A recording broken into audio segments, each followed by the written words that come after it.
Never in my wildest dreams have I seen myself speaking in such a forum. I am intimidated. Bear with me with what I have to say.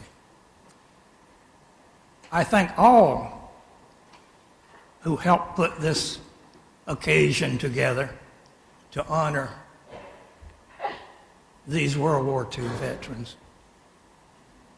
In 73 years ago, give or take a few years, they answered to a higher call and defended the freedom that we enjoy today.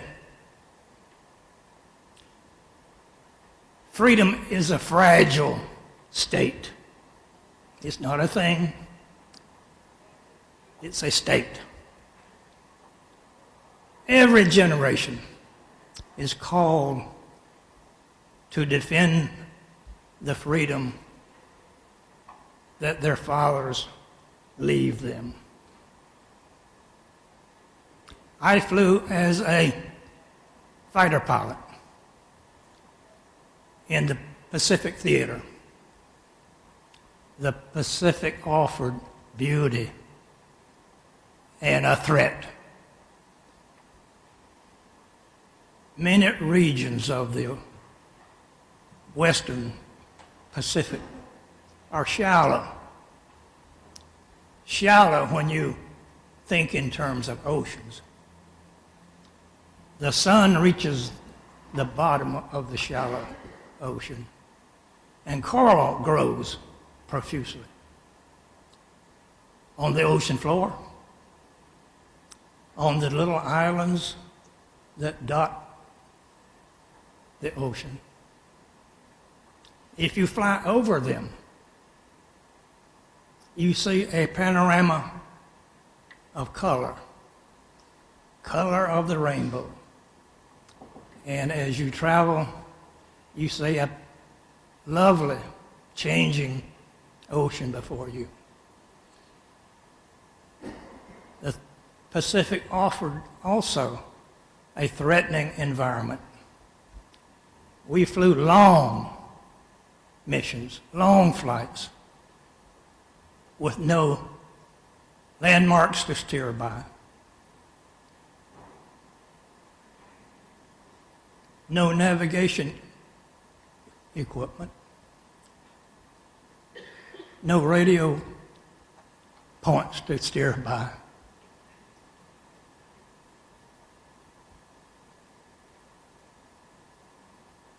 We flew a compass heading and watched the clock. And at the estimated time of arrival, we hoped to find the target. Most times we did. On the return flight, we hoped to find home base and a place to land, remembering Amelia Earhart all the way home.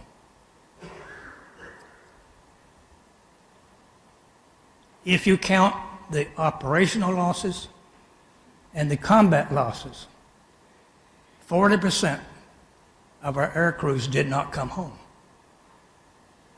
They rest today in a watery grave, still defending our freedom.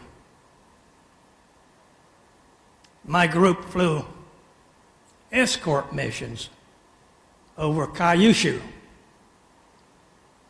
the southernmost home island of Japan,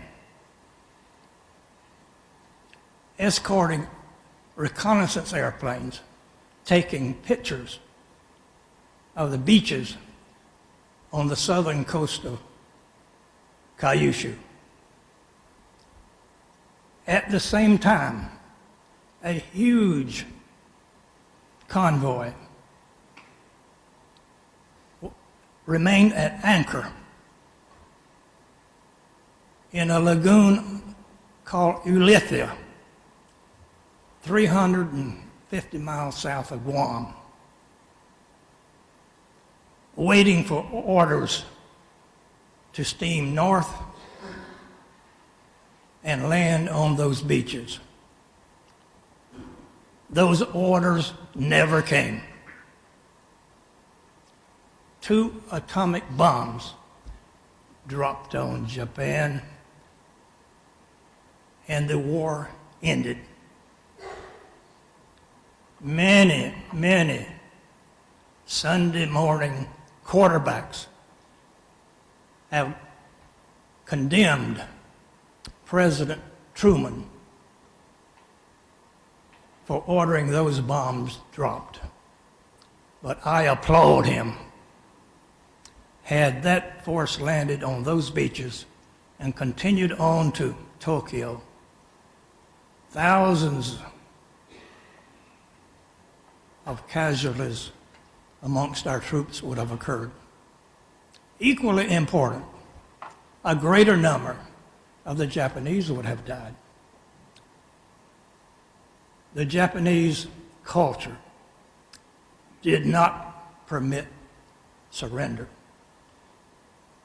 The Japanese soldiers, the Japanese civilians would have fought to the death with guns, pitchforks, sticks, and stones. The World War II memorial is located on the mall between the Capitol building and the monument.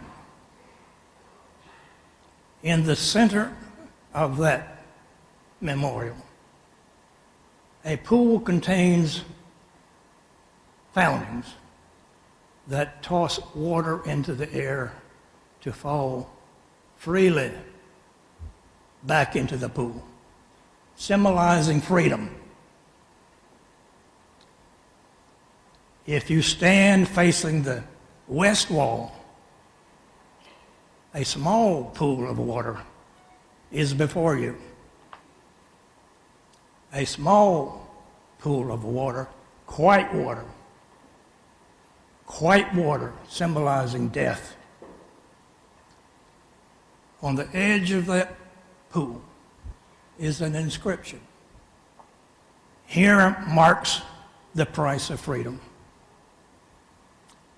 On the wall before you, you see row after row after row of gold stars, 4,048 in total. Each star represents 100 war deaths. If President Truman had not dropped those bombs, there would have been thousands more stars on that wall. We today, our country today, faces threats that, in my judgment, are equal to those we saw in 1939. I trust and I hope and am confident that a younger generation will hear the call and then defend our freedom about today's threat. I close with saying, God bless that younger generation. Thank you.